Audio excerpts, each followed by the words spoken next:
Aran and Asmund, buried together, one alive and one undead.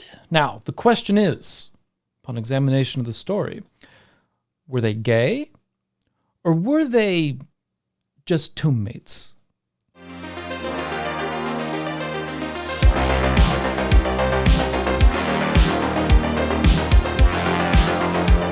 So, as part of my Spooky October fun, I released a video called Buried Alive and Not Alone, and in it there's a story of two men who are described as the best of friends, and they swear an oath of brotherhood. And part of that oath is that upon one of their deaths, the one who survives must spend 3 days in the grave with the other. And in both historical tellings of this story, one of them turns into a Draugr there in the tomb, and the other barely escapes with his life. Some of you asked, wait, are they gay? And that question got me thinking about some of the elements of the story in a way that I hadn't thought about them earlier. These are two men so devoted to each other that they swore to share the grave with one another for at least 3 days. And, there's something intuitive there, isn't there? And it's something that I noticed, but it didn't jump out at me quite as much as it did for some of you. They were described as friends, and I just kind of accepted that in my reading, but sometimes friends in these legends, they're a bit more than that. And I want to make a quick point. This is something that in my reading that I noticed kind of passively, but moved on, not really giving it another thought, but I was also reading it from a certain perspective, that being the perspective of a cis straight guy. Many of you were looking at this story from a different perspective that made these elements leap out a bit more to you than they did for me, which speaks to perspective in the study of history. Now, let's look a little bit more at that. Now, this question isn't explored in any of the research that I was reading about this story. Most of the discussion around this part of the legend is focused on the Draugr, not the two people, which, let's grant, one of them coming back from the dead and attacking the other, it's kind of a big deal. So the distraction is pretty understandable. But when the discussions on this story are being conducted by straight people, by and large, sometimes an important observation goes unnoticed, such as this being an example of LGBT or GRSM identities in history. And this is something that must be stressed when reading history. All of the commentary that we have on any story from history is informed by the perspectives of the one commenting. And this goes for primary sources as well as secondary sources. And that perspective will come with biases that often go unnoticed by the one making the comment. And this raises an interesting point when it comes to certain areas of history. And medieval history, especially this particular area of medieval history, has we'll call it a homogeneous set of observers. And that homogeneous set comes paired with a homogeneous set of perspectives, and therefore a homogeneous set of unrealized biases. But this question certainly made some points in the story a little more interesting when I went back and looked at the texts with this question in mind.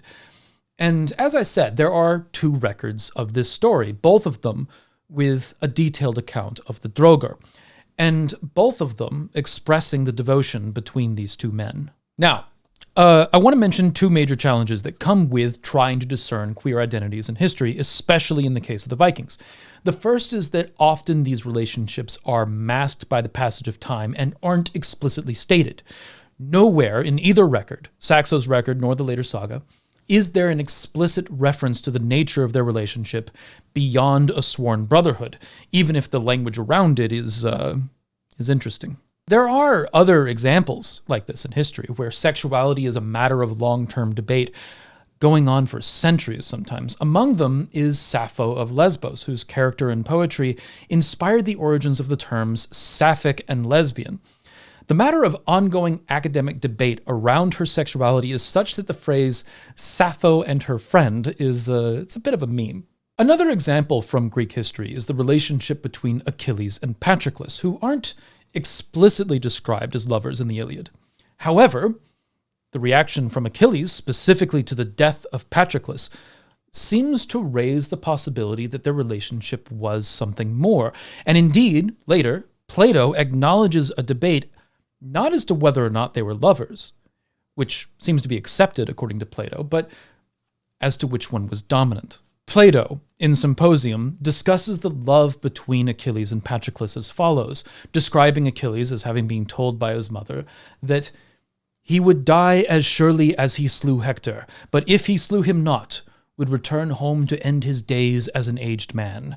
He bravely chose to go and rescue his lover Patroclus, avenged him, and sought death not merely on his behalf, but in haste to be joined with him whom death had taken. For the gods so highly admired him, that they gave him distinguished honor, since he placed so great a value on his lover. But we have no such commentary on Aran and Asmund. We simply have two records, their description, and a complex discussion to be had.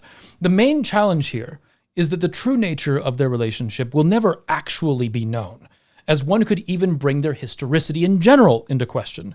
Did Aran and Asmund even exist in the first place? In an environment where even whether or not they exist can be pulled into question, whether or not they were lovers can certainly be pulled into question. The second challenge that we have is the concept of Ergi, which was likely prevalent in Norse culture, at least according to the records that we have. There is some question as to how far back this concept may go, or what form it may have taken, but it certainly affected the Christian writers of the stories to which we have access. And as they write the stories about their past, they include the influence of Ergi. Now, what is Ergi? This is a word that comes accompanied with a few different forms and has some complexity when it comes to translation. However, generally it is a derogatory term for the passive role in male homosexual relations. Gender constructs vary across the world and across history, and it seems that the Norse held a cultural view of gender that was centrally focused on a single gender, which expressed as having manliness or not having manliness. And through the stories, we see men interpreted as losing their manliness and women who step into the role of manliness. Ergi was seen as an act that removed this manliness. There are a whole host of interesting questions and discussions here, such as the fact that being the dominant partner didn't seem to carry this shame, and such as Ergi's relationship with Sethr, a Norse magical practice, the particulars of which are largely lost to history. In fact, there are burials, several burials, of men with feminine items and clothing, which may have been Sethr practitioners, suggesting that maybe this was associated with transness in some way. Unfortunately, the details of this are likely lost forever. Most interesting is the fact that the major deity accused of Ergi happens to be Odin, the Allfather, in association with his engagement with Sethr.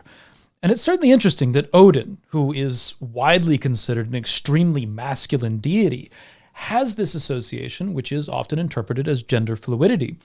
Loki, as well, has an association with Ergi, despite being the one who accuses Odin of it. Loki and Odin have a lot of similarities. They are both shapeshifters. They are both associated with Ergi, and they both express gender fluidity in various stories.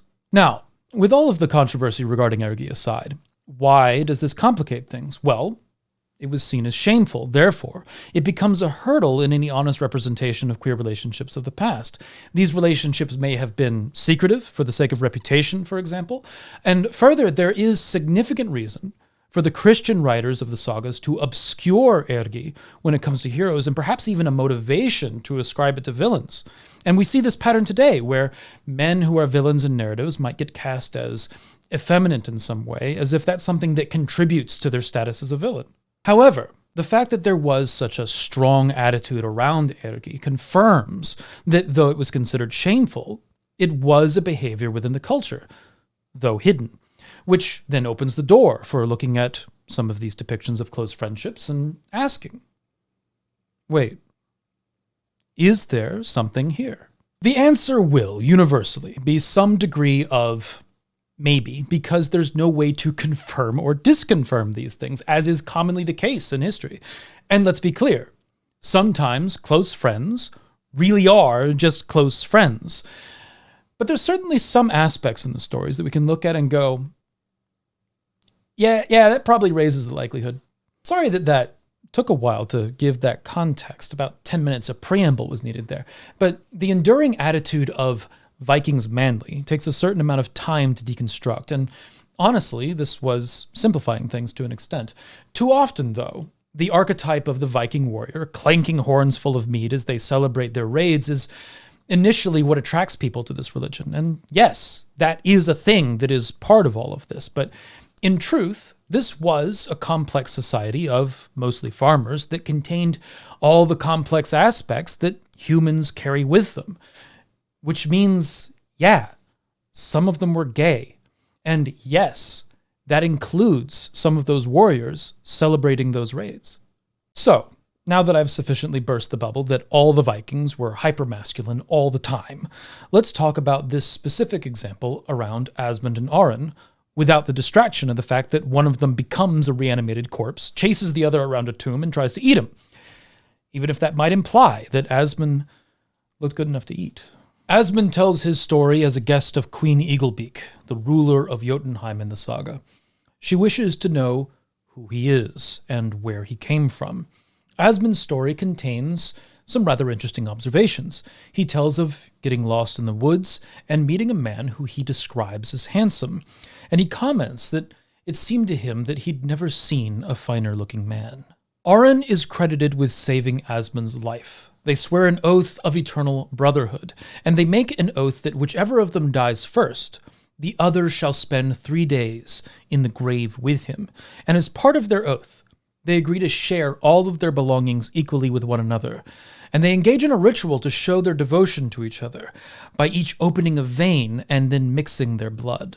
So Aran takes Asmund to his crew, and he immediately gives a half share in all of his ships and men to Asmund, dividing his current possessions with him. Now, the first stuff kind of set off a suspicion for me that there was a little bit more to this, but once Aran started dividing all of his possessions with him, like all of his current possessions, this set off to me that this was more than a simple oath of brotherhood. Clearly, we're looking at something that is much deeper here. It's obviously not conclusive as to what the nature of this is so far, but let's go on. The next part is very interesting, and by interesting, I mean badass. Raiders led by Vikings named Vids and Bolbear came to Aran's home and killed his father, King Rodion. Aran and Asmund turned their ships home and attacked the raiders, rallying the town to their cause, and the battle carried out into the sea, and Aran ran aboard Bolbear's boat, challenging him, and Aran was disarmed, but Aran winds up killing Bolbear by slamming a broken anchor into his skull and then pulling on the anchor to throw Bolbear overboard. Now, Vids would jump aboard Asmund's ship, hurling spears at Asmund, and Asmund was struck in the arm with a spear wedged into his bone. But even still, he managed to catch the other spear thrown at him and hurl it back at his assailant, Vids. The spear would strike Vids in the mouth and go straight through him and pin him into the mast of Asmund's ship, and the saga describes Vids as dangling from the spear, wedged into the ship's mast. This establishes both men as capable warriors, heroes within the saga, and that's what makes the following event especially interesting. The people make Aran their king. Now, keep in mind that King Rodion had multiple sons, so Aran has another brother. However, after he is declared king, Aran announces his agreement to the people that he gives Asmund a half share in everything he owns. And then he makes Asmund his co-king. Sup, kings? Now, we were talking about things that raise the likelihood. It's at this point, honestly, that I would seriously question the narrative that they were just really close friends and sworn brothers. Here is where I would personally hold that Aran and Asmund were utilizing the sworn brotherhood model as a sort of legal loophole in the medieval system to create a form of gay marriage. Now, I don't know how far I can hang my hat on that, and it's possible that they were just extremely close friends, roommates even. But each time I try to object to that theory, I find other elements of the story that seem to further confirm this interpretation. Shortly after this, Aran falls ill and dies very suddenly. And we have this portion of the story where Asmund is buried with Aran for 3 days, and in the tomb, Aran is reanimated as a Draugr, killing and eating every living thing in the tomb until finally attacking Asmund. And this is the major distraction in the narrative that I think has caused people to overlook these other elements. This is, conventionally, the most interesting part of the story, but it does seem that upon further examination, there's several interesting aspects of this story. And it doesn't stop there, really, because there are some notable events following Asmund's escape from the tomb. Now, after emerging from the tomb, he asks the townspeople if they would respect Aran's agreement with him. And there's mostly rejection of this, except among the soldiers that Asmund had received from Aran. These were men who had fought shoulder to shoulder with him, who knew his character. However, it's possible that the townspeople saw him as Ergi, and this may have been why they saw Aran as an acceptable ruler, but Asmund as unacceptable. But there's actually more. After this, Aran's uncles, both berserkers, attack the town and claim the crown for themselves. Asmund wants to stand and fight against them. The aforementioned soldiers stand with Asmund, but the townspeople do not, causing Asmund's men to be killed and Asmund to be taken prisoner. Aran's uncles then decide to execute Asmund on top of Aran's grave, which, when looking at the story through this new lens, may inform how the berserkers saw both Asmund and Aran, if our theory is true. Is it any surprise that the berserkers would try to execute their nephew's lover on top of his grave? It's interesting how the following events seem to further and further validate this idea. Asmund proceeds to escape the bindings before his execution, and he kills the berserkers. And shortly thereafter, Aran's brother by parentage, Harald, comes to town with 20 ships, quite a fleet by the standards of the sagas. And Asmund comes to Harald, and he essentially places himself at his mercy. And Harald asks if Asmund is the man who had killed his uncles, the berserkers. And Asmund responded by saying that, yes, in fact he was. Harald would consider this for a moment. He mentions that he had heard of the agreement between him and Aran, and that it only made sense for him to accept him as his brother. But this brotherhood seems to manifest a little bit differently. There's no blood mixing, there's no oath of sharing the grave, there's no agreement to divide all of their possessions. Harald gifts Asmund a ship and 30 men, with permission to go raiding, and he says that he's welcome to stay with him at any time. And to me, this is a man recognizing family in memory of his lost brother. The pieces start to fit, don't they? By this point, we have a sworn brotherhood that manifests as shared property and co-kingship. We see a man who immediately experiences discrimination from the townspeople and a set of berserkers for this agreement. We see him accepted as family by Aran's remaining brother, but under a different dynamic. It's hard not to see this version of sworn brotherhood as a functional gay marriage. The final point to address in this saga is that Asmund does marry a woman at the end of the saga, putting him into another royal line. But this doesn't necessarily counter the other observations. One could easily cast Asmund as gay, queer, or bi in this story, and be perfectly in line with his actions in the saga from beginning to end. Another interesting element of Asmund's wedding is that Harald is there as a guest, and Asmund gifts to Harald several magical items that are central to the plot of the story at his wedding. And this doesn't really show us something new other than further confirming that Asmund values his relationship with Aran so much that he honors that relationship with gifts to Aran's brother at the wedding. It's also interesting that Asmund's new bride is also the sister of the new wife to his new sworn brother in the saga, Egil the One-Handed, who at the start of the saga has a sword blade fitted over his wrist instead of a hand. Now, one could interpret these marriages as lavender relationships or fronting, but it doesn't seem that this new sworn brotherhood is necessarily the same nature as his brotherhood with Aran, or at least it doesn't have the same overwhelming signs. It could go either way with that one, really. But I think that suggesting that Asmund and Egil the One-Handed were more than sworn brothers would be leaning heavily on Asmund's relationship with Aran rather than specifically with his relationship with Egil. And I don't know how fair of an assessment that would be. But there's another record, isn't there? Saxo Grammaticus recorded a version of this story over 100 years earlier. And it's worth noting that his version of the story has considerably less information and tells a slightly different story. But the major commonality is the Draugr. But again, highlighting the point of interest about this story, which has drawn so many to write about it. But with respect to the depiction of the burial, funerary rites, and, the reanimated dead. But does Saxo write anything that confirms or disconfirms this theory? Well, the major difference here is that the death pact wasn't a burial for 3 days. It was a burial forever. And Saxo writes of Asmund and Aran. He and the king's son, after they had lived together for a short time, confirmed the friendship they had cultivated by making every sort of vow that whichever of them lived longer should be entombed with his dead companion. So strong was their loving fellowship that neither proposed to prolong his days once the other had been snatched away by fate. I'd say that's pretty gay. It's more helpful than harmful to our theory here. In Saxo's narrative, Asmund is released when King Frothi's counselor, Eric the Eloquent, breaks open the tomb with the expectation of finding treasure.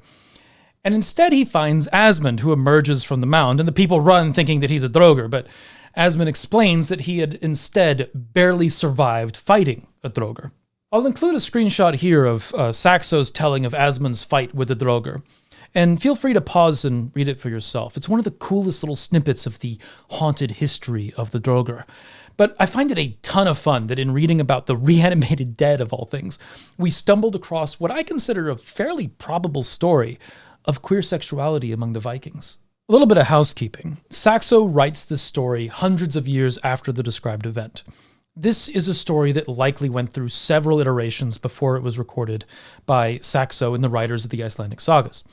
But the story itself is quite interesting, especially that it continued to be told, and in the case of the Icelandic saga, it tells of cultural observations and likely describes relationship dynamics that existed within their society. It not only raises the likelihood that these relationships existed among the Vikings, but it gives some insight into how they might have worked and what the social consequences of those relationships might have been. But let me know your thoughts. I'm sure this will be entirely uncontroversial, but this is one of those times where a few questions in the comment section got me thinking.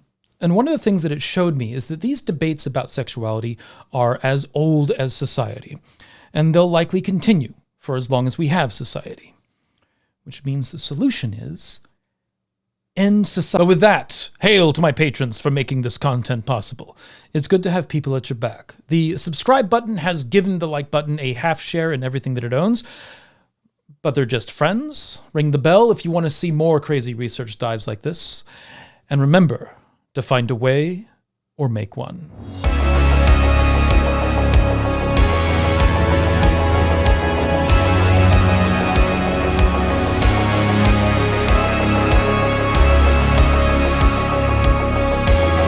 Oh, it doesn't work. Here, Saxo describes the entrance of the tomb, and over the door is chiseled, "No homo."